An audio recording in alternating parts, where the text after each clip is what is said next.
წინააღმდეგობის პლატფორმის ფარგლებში სალომე ზურაბიშვილთან ოპოზიციის მორიგი სამუშაო შეხვედრა გაიმართა. პლატფორმის წევრების თქმით, შეხვედრაზე ორი მნიშვნელოვანი თემა განიხილეს. ესაა პატიმრების გათავისუფლება და მათ ოჯახებთან კოორდინირება, ასევე ახალი არჩევნებისთვის მზადება. ამასთან ზურაბიშვილის განცხადებით უცხოელი პარტნიორებისგან ბოლო 2 დღის განმავლობაში გაკეთებული განცხადებები მოწმობს, რომ ოპოზიციის კოორდინაციამ შედეგი გამოიღო.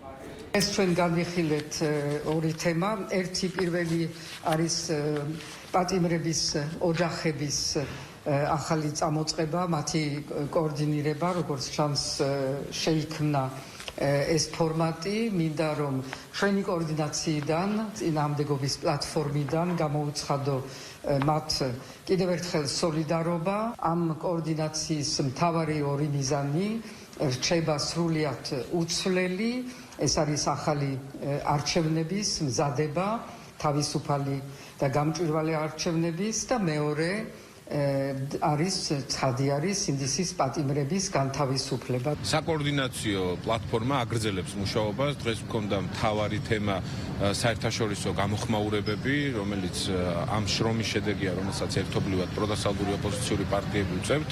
ჩვენთვის მთავარი მიზანი არის ის, რომ სწრაფად ეფექტურად, ობიექტურად მოვახერხოთ ინფორმირება ჩვენი საერთაშორისო პარტნიორების, იმიტომ რომ სისტემა ღებულობს იმ ტიპის დარტყმებს, რომელსაც ის იმსახურებს. ჩვენ ხედავთ ყველანი, რომ ბიძინა ივანიშვილის ყელზე ყულფი ვიწროვდება.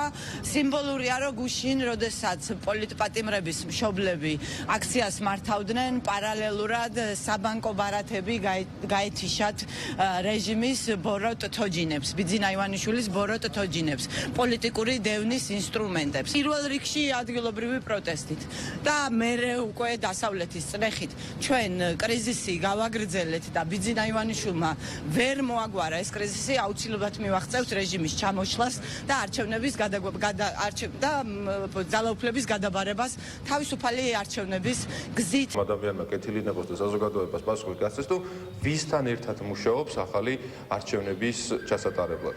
გაიმახსოვროს მანაც და მისმა პატრონებაც, რომ ჩვენს ქვეყანაში მოახლოესი არჩევნები ჩატარდება ოქტომბრის თვეში, თვითმმართველობის არჩევნები, ხოლო საპარლამენტო არჩევნები ჩატარდება 2028 წელს.